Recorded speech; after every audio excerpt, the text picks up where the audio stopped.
환영합니다. 여러분의 마음 이곳에서 풀고 가세요. 나는 요즘 손주들이랑 여행 다녀오느라 정신이 없어. 우리 애들이 참 효자야. 매달 용돈도 챙겨주고 집도 사준다더라. 넌 애들이 그렇게밖에 안 해? 그럼 뭐하러 그 고생을 했어? 그 순간 가슴이 덜컥 내려앉았습니다. 40년 된 친구가 건넨 말이었습니다. 처음엔 그냥 웃으며 넘겼습니다. 하지만 만날 때마다 반복되는 이야기. 자식 자랑, 손주 자랑, 그리고 은근히 비교하며 깎아내리는 말들. 나도 자식들 키우며 최선을 다했습니다. 없는 살림에도 학비를 대줬고 결혼할 때까지 어떻게든 뒷바라지했습니다. 그런데 지금 남은 건 무엇일까요? 손주 보러 와달라는 연락도 없고 용돈을 줄 거라는 기대도 하지 않습니다. 그저 엄마, 너무 자주 연락하지 마세요. 엄마, 요즘 바빠서 그래요. 그 말만 반복될 뿐이었습니다. 그런데 친구는 마치 그게 제 탓이라도 되는 것처럼 말했습니다. 넌 너무 애들을 지들 편하게 키운 거야. 나처럼 잘 키웠어야지. 그날 밤 저는 멍하니 천장을 바라보았습니다. 40년 친구라는 사람이 저를 위로하는 게 아니라 더 초라하게 만들고 있었습니다. 그제야 깨달았습니다. 이 관계를 계속 유지하는 게 과연 맞을까? 그날 이후 저는 결심했습니다.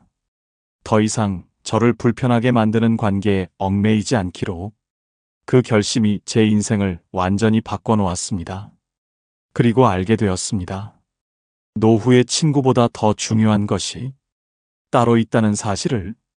혼자서도 재미있게 편안하게 살려면 반드시 이 세 가지를 기억해야 합니다.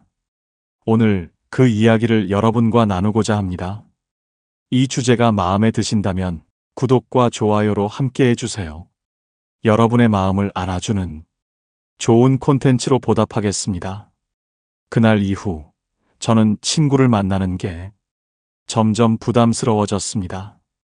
하지만 40년 친구를 그렇게 쉽게 정리할 수 있을까요? 그래도 좋은 시절도 많았는데 내가 너무 예민한 걸까? 그러던 어느 날 저를 완전히 뒤돌아서게 만든 사건이 있었습니다. 어느 날 친구에게서 전화가 걸려왔습니다. 야, 내가 요즘 좀 힘든데 너 혹시 돈 좀 빌려줄 수 있어? 순간 당황스러웠습니다. 그 친구는 평소에도 돈 이야기를 자주 꺼내던 사람이었습니다. 나 이번에 주식이 좀 안 풀려서 내가 곧 받을 돈이 있는데 일단 좀 빌려주면 안 돼? 40년 된 친구인데 안 도와줄 수도 없는 노릇이었습니다. 하지만 저는 이미 경험이 있었습니다. 예전에 다른 친구에게 돈을 빌려줬다가 몇 년째 받지 못하고 있었으니까요. 그래서 조심스럽게 말했습니다. 미안한데 나도 사정이 그렇게 넉넉하지가 않아. 그러자 친구가 갑자기 한숨을 쉬며 말했습니다. 야, 내가 몇십 년 친구인데 그깟 돈 좀 못 빌려줘? 너 그동안 나한테 도움받은 거 생각 안 나? 그 말을 듣는 순간 마음속에서 무언가 확 식어버렸습니다. 그동안 저는 이 친구를 진짜 친구라고 생각했는데 그 사람은 저를 그저 돈 빌려줄 사람 정도로 여긴 걸까요? 며칠 후 다른 친구에게서 전화가 왔습니다. 너 요즘 자식들한테 서운하다며? 우리 다 모여서 내 얘기했는데 넌 너무 애들한테 퍼주기만 했어. 순간 머릿속이 하얘졌습니다. 제가 했던 개인적인 이야기가 벌써 여러 사람의 입에 오르내리고 있었습니다. 누가 그런 말 했어? 저는 놀라서 물었습니다. 그러자 돌아온 답. 누구긴 누구야. 내 단짝 친구지. 그 순간 온몸에 힘이 빠졌습니다. 믿었던 친구에게 제 속마음을 털어놓았는데 그 이야기가 남들에게 술자리 안주처럼 퍼져나갔던 겁니다. 40년 친구였는데 결국 이 사람도 나를 함부로 대하고 있었던 걸까요? 그 후로도 친구는 계속해서 저를 찾았습니다. 너 내일 시간 있지? 시장 좀 같이 가자. 야, 모임 가야 하는데 내가 차 태워줄 수 있어? 이번에도 내가 회비 좀 먼저 내줄래? 나 요즘 돈이 없어서. 점점 더 부담스러운 부탁이 늘어났습니다. 처음에는 그래, 도와주자 싶었습니다. 하지만 어느 순간 깨달았습니다. 이 관계는 서로를 위한 관계가 아니라 한쪽이 일방적으로 희생하는 관계가 되어가고 있었습니다. 그제야 머릿속이 선명해졌습니다. 이 관계를 계속 유지해야 할까? 40년을 함께한 친구였습니다. 하지만 이제는 저를 힘들게 하는 존재가 되었습니다. 그날 밤 저는 결심했습니다. 이제 나를 불편하게 하는 관계에서 벗어나기로. 그 결심이 제 인생을 완전히 바꿔놓았습니다. 그날 이후 저는 친구를 피하게 되었습니다. 전화가 와도 받지 않고 모임이 있어도 핑계를 대고 나가지 않았습니다. 하지만 40년 된 친구를 그렇게 끊어내는 것이 쉽지만은 않았습니다.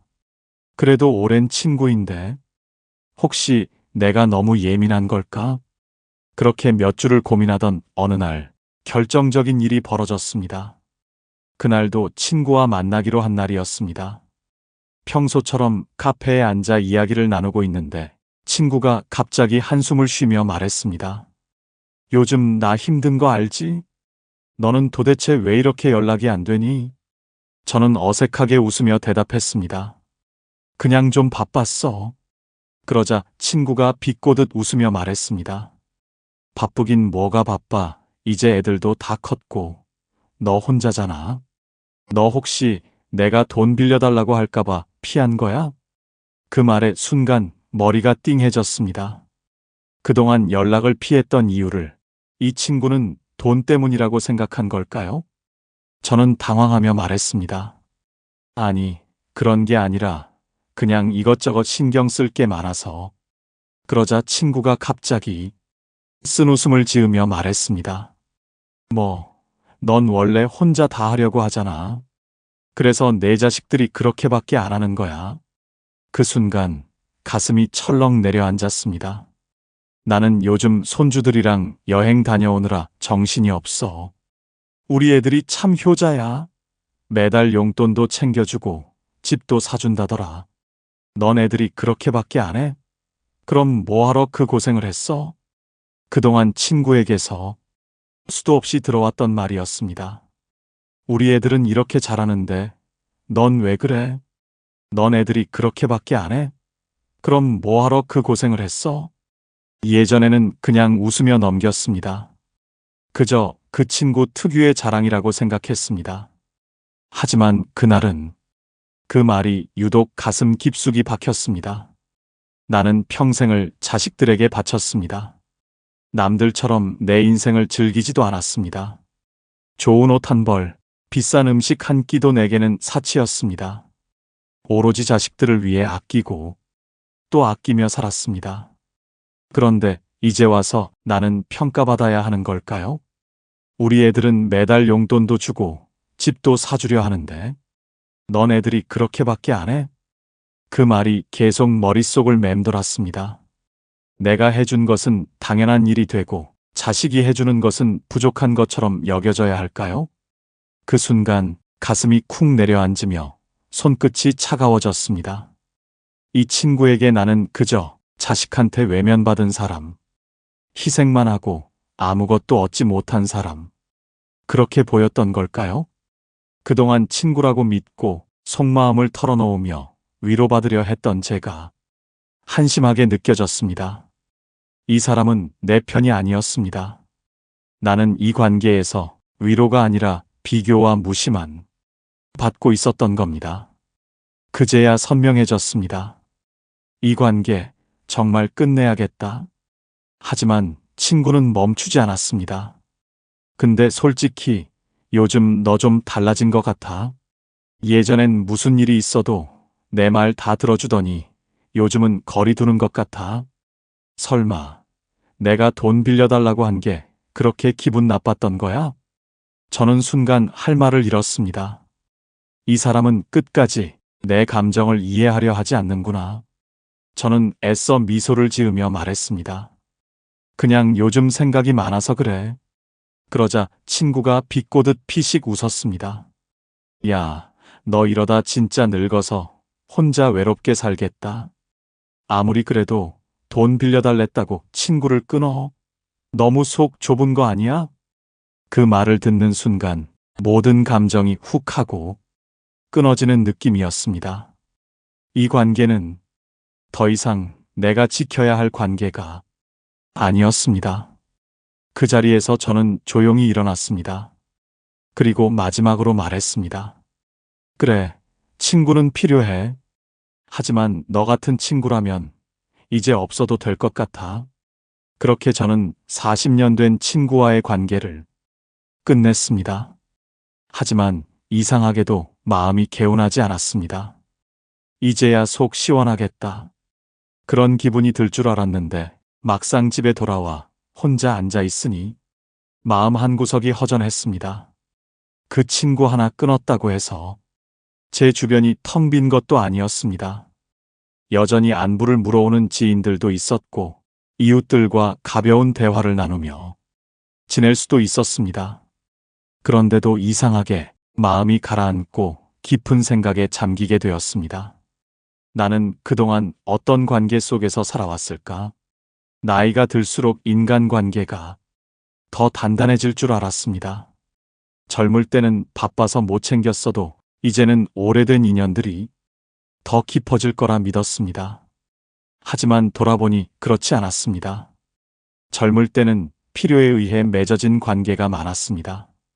직장 동료, 학부모 모임, 친척들, 서로 도움이 필요해서 연락하고 만났던 사람들이 대부분이었습니다. 그런데 나이가 들면서 상황이 달라졌습니다. 직장도 은퇴했고 아이들도 다 자랐고 더 이상 서로에게 필요하지 않은 관계들이 자연스럽게 멀어졌습니다. 그 과정에서 남은 사람은 많지 않았습니다. 이 사람 없으면 내가 외로울까? 정말 힘든 순간에 내 편이 되어줄 사람은 몇이나 될까? 솔직히 말하면 그동안 제 곁에 있던 사람들 중 대부분은 진짜 내 사람이 아니었구나 하는 생각이 들었습니다. 그날 이후 저는 주변 인간관계를 다시 돌아보았습니다. 그동안 저는 관계를 유지하는 데 집중했습니다. 상대가 불편해할까봐 먼저 연락을 했고 나쁜 사람이 되지 않으려고 애썼으며 불편한 감정을 참고서라도 인연을 이어가려고 노력했습니다. 그래도 오랜 친구인데 나만 참으면 괜찮아질 거야.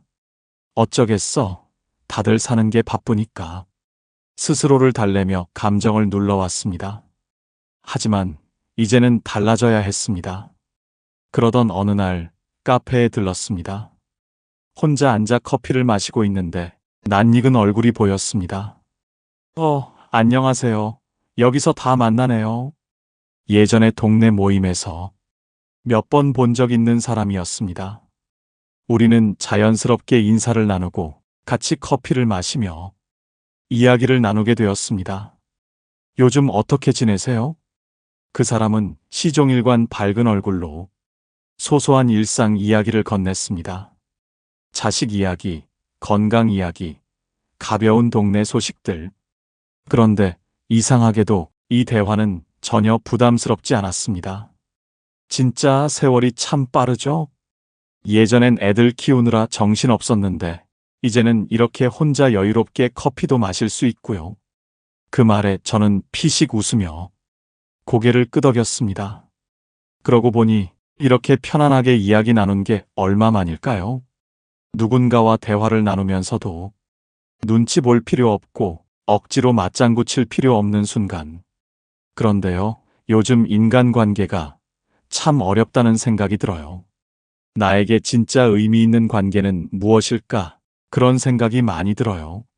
제가 조심스럽게 말을 꺼내자 그 사람은 조용히 커피를 한 모금 마시고는 부드러운 목소리로 말했습니다. 맞아요. 근데 신기하게도 정말 나를 소중하게 생각해주는 사람은 굳이 애쓰지 않아도 곁에 남아있더라고요. 서로가 편안해서 굳이 노력하지 않아도 이어지는 관계. 그게 진짜 내 사람인 것 같아요. 그 말을 듣는 순간 마음이 한결 편안해졌습니다. 그동안 저는 관계를 유지하려고 애썼습니다. 그게 인간관계에서 중요한 일이라고 생각했습니다. 하지만 지금 보니 그건 결국 남을 위한 노력이었지 나를 위한 선택은 아니었습니다. 만나고 나면 피곤해지는 관계, 나를 비교하게 만드는 관계, 내 이야기가 쉽게 퍼지는 관계. 이제는 그런 인연에 신경 쓰지 않기로 했습니다. 그런 사람들과 만나고 돌아올 때마다 괜히 기운이 빠지고 괜한 후회가 남았습니다. 왜 나는 항상 저런 이야기를 듣고만 있을까? 왜 나는 저런 말에 휘둘릴까? 하지만 편안한 관계에서는 그런 감정이 들지 않았습니다. 만나고 나서도 피곤하지 않고 대화가 끝난 후에도 마음이 편안한 사람들. 그게 바로 내 인생에서 남겨야 할 사람들이라는 걸 깨달았습니다. 그날 저는 혼자 카페를 나오며 생각했습니다. 그래, 나도 이제 이런 사람들만 남기기로 하자. 그렇게 마음 먹고 나니 이제야 정말 홀가분한 기분이 들었습니다. 혼자가 되는 것이 두려운 것이 아니라 불필요한 관계에 매달리는 것이 더 두려운 일이라는 걸 깨달았습니다. 그리고 그제야 알았습니다. 나이가 들수록 필요한 사람은 많은 사람이 아니라 정말 나를 편하게 해주는 단 한 사람이면 충분하다는 것을. 친구 관계를 정리하고 나니 그동안 미뤄둔 진짜 내 삶이 보이기 시작했습니다. 어쩌면 나는 관계에 너무 많은 에너지를 쏟고 있었던 걸지도 모릅니다. 누구를 만나야 할지 고민하고 어떤 말을 해야 할지 신경 쓰고 불편한 관계도 억지로 유지하려 애쓰던 시간들. 그 시간 동안 정작 나 자신은 얼마나 돌봤을까요? 이제는 나 자신을 위해 살아야 했습니다. 그렇다면 혼자서도 당당하고 만족스럽게 살아가기 위해 필요한 것은 무엇일까요? 첫째, 경제적 안정이 필요했습니다. 돈이 없으면 자식 눈치를 보게 된다. 이 말이 참 뼈아프게 다가왔습니다. 젊을 때는 가족을 위해 살면서도 내가 벌면 되는 것이라고 생각했지만 노후에는 상황이 달라집니다. 소득이 줄어들고 몸이 예전 같지 않으니 경제적 불안감이 커질 수밖에 없습니다. 실제로 주변을 보면 경제적으로 여유로운 사람일수록 노후를 자유롭게 살고 반대로 금전적으로 불안한 사람일수록 인간관계에서도 더 많은 상처를 받는 경우가 많았습니다. 그래서 저는 경제적 자립을 다시 생각하기 시작했습니다. 크게 욕심내지 않아도 괜찮았습니다. 단, 중요한 것은 내 힘으로 돈을 벌 수 있는 능력이었습니다. 작은 용돈벌이라도 내 손으로 돈을 벌어야 눈치를 보지 않고 당당할 수 있기 때문입니다. 첫 번째로 지출을 줄이고 소비를 관리하는 것부터 시작했습니다. 소득이 줄어든 만큼 생활비를 효과적으로 관리하는 것이 무엇보다 중요했습니다. 그래서 가장 먼저 돈이 어디로 새고 있는지 꼼꼼히 점검해 보았습니다. 한 달간 모든 지출을 기록해 보니 예상보다 불필요한 소비가 많았습니다. 자동이체로 빠져나가는 정기 결제 서비스, 별 생각 없이 유지하던 보험료, 집에서도 할 수 있는 운동과 취미 활동을 위해 등록한 비싼 강습비, 혹시 필요할지도 모른다며 사둔 생활용품까지. 이런 소비들을 하나씩 정리하고 나니 한 달 고정 지출에서 생각보다 많은 돈을 절약할 수 있었습니다. 특히 정기 결제 서비스와 불필요한 보험료는 노후 가계 관리에서 큰 차이를 만들었습니다. 예전에는 필요할 것 같아 가입한 보험이 많았지만 막상 확인해 보니 중복되거나 불필요한 항목도 꽤 있었습니다. 꼭 필요한 보장만 남기고 불필요한 보험을 정리하니 매달 몇만 원씩 절약할 수 있었습니다. 또한 집에서 활용할 수 있는 무료 콘텐츠와 운동 루틴을 찾아 굳이 비싼 회원권 없이도 생활할 수 있는 방법을 모색했습니다.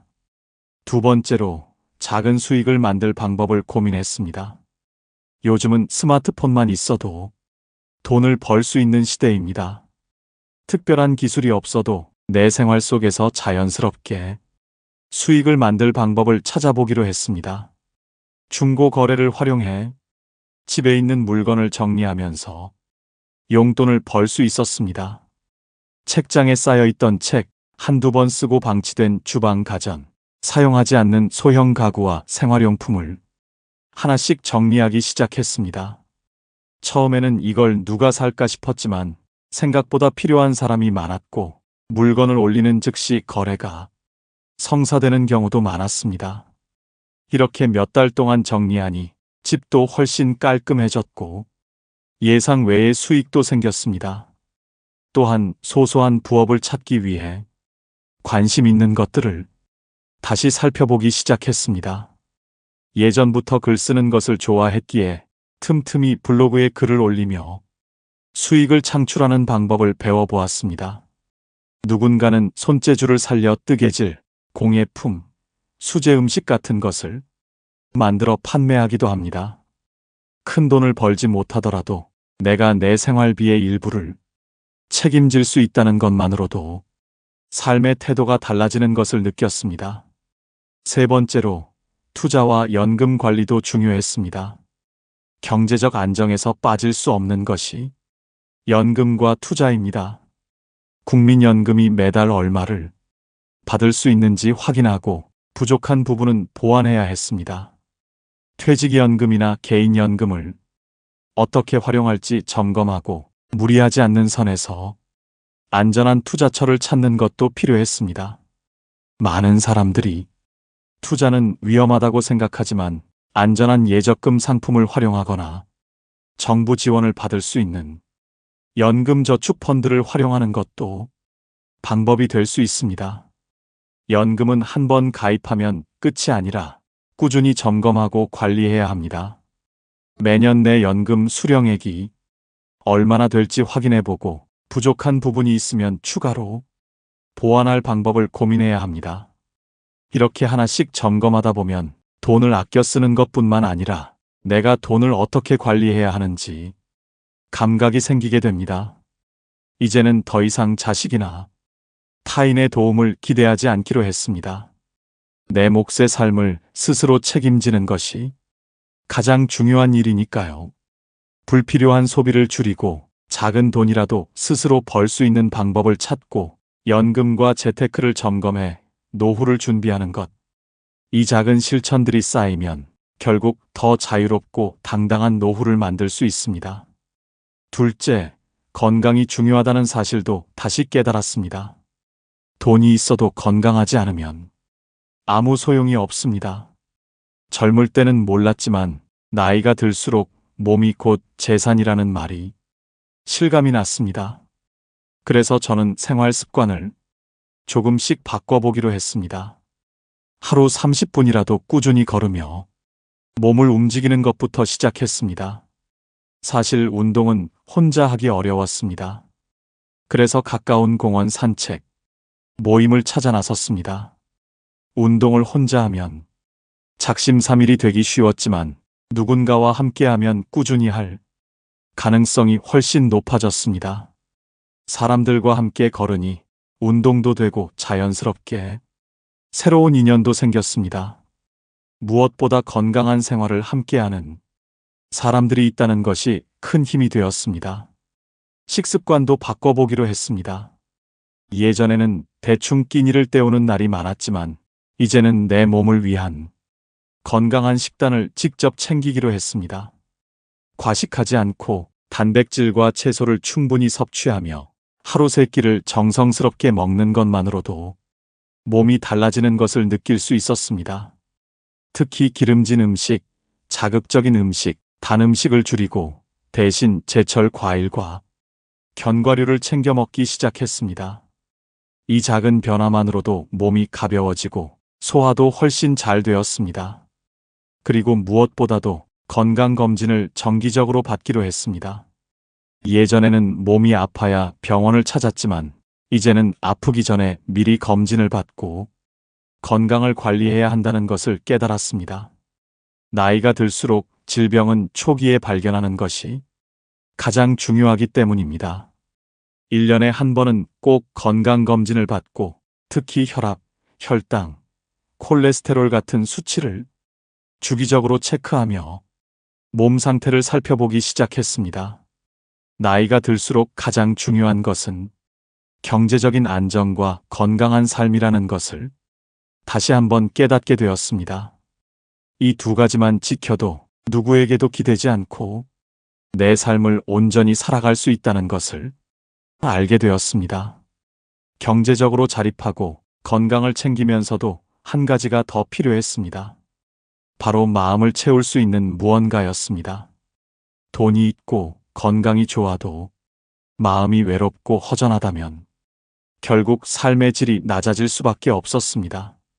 그렇다면 어떻게 하면 노후에도 삶을 즐겁게 만들 수 있을까요? 그 답은 내가 진짜 좋아하는 것을 찾는 데 있었습니다. 젊을 때는 바쁘다는 이유로, 먹고 사는 게 우선이라는 이유로 나를 위한 시간을 갖지 못했습니다. 하지만 이제는 남을 위한 시간이 아니라 나 자신을 위한 시간이 필요했습니다. 그래서 저는 오랫동안 미뤄왔던 취미를 다시 떠올려 보기로 했습니다. 어떤 사람은 여행을 떠나기도 하고, 어떤 사람은 악기를 배우거나, 어떤 사람은 책을 읽거나 글을 쓰며 시간을 보냅니다. 하지만 막상 무엇을 해야 할지 모르겠다는 생각이 들기도 했습니다. 그럴 때는 새로운 것을 해보는 것 자체를 목표로 삼기로 했습니다. 잘하는 것, 못하는 것 따지지 않고 그냥 한번 해보는 것부터 시작하는 것이었습니다. 예를 들면 저는 우연히 동네 문화센터에서 하는 캘리그라피 수업을 듣게 되었습니다. 처음에는 내가 이걸 할 수 있을까? 라는 생각이 들었지만 막상 해보니 손끝에서 글씨가 하나씩 완성될 때마다 묘한 성취감이 들었습니다. 잘해야 한다는 부담 없이 그 순간을 즐기다 보니 이 시간이 정말 내 것 같구나 라는 기분이 들었습니다. 다른 사람들은 각자의 방식으로 삶을 즐기고 있었습니다. 어떤 분은 사진을 찍으며 일상의 순간을 기록했고, 어떤 분은 작은 텃밭을 가꾸며 자연을 가까이 하며 살고 있었습니다. 어떤 사람은 동네 봉사활동을 하면서 새로운 관계를 만들어가고 있었습니다. 그들을 보면서 깨달았습니다. 아, 나이 들었다고 해서 새로운 걸 못하는 게 아니구나. 내가 시도하지 않았을 뿐이지 할 수 있는 게 정말 많구나. 취미라는 것은 단순히 시간을 보내는 것이 아닙니다. 나를 위한 삶을 채우는 중요한 요소가 된다는 것을 알게 되었습니다. 그리고 한 가지 더, 취미를 통해 새로운 인간관계도 만들어질 수 있다는 것을 배웠습니다. 혼자서도 할 수 있지만 같은 취미를 공유하는 사람들을 만나면 더 즐겁고 더 오래 지속할 수 있다는 것이었습니다. 그래서 저는 일부러라도 사람들과 함께 할 수 있는 취미를 선택해 보기로 했습니다. 예를 들면 동네 작은 독서 모임에 나가기도 하고, 사진을 찍어 SNS에 올리면서 같은 관심사를 가진 사람들과 교류하기도 했습니다. 혼자가 외로울 것 같았던 시간이 취미를 통해 더 풍요로운 시간이 되었습니다. 어떤 취미를 해야 할까? 고민하지 않아도 괜찮습니다. 그냥 한 가지라도 새로운 걸 시작해보는 것, 그것만으로도 충분했습니다. 그렇게 저는 깨달았습니다. 경제적인 안정, 건강한 몸, 그리고 마음을 채울 수 있는 무언가가 있을 때 비로소 혼자서도 당당하게 살아갈 수 있다는 것을요. 이제 저는 더 이상 누군가의 눈치를 보며 살지 않습니다. 불필요한 관계에 매달리지 않고 스스로 경제적 자립을 이루고 건강을 챙기고 마음을 채울 수 있는 즐거움을 찾아가고 있습니다. 누구에게 의지하지 않아도, 누군가의 기준에 맞추지 않아도 저는 제 방식대로 충분히 만족스러운 삶을 살아가고 있습니다. 어떤 사람들은 말합니다. 나이 들면 결국 외로운 거야. 하지만 저는 생각이 다릅니다. 혼자인 것이 두려운 게 아니라 불필요한 관계를 붙잡고 상처받는 것이 더 두려운 일입니다.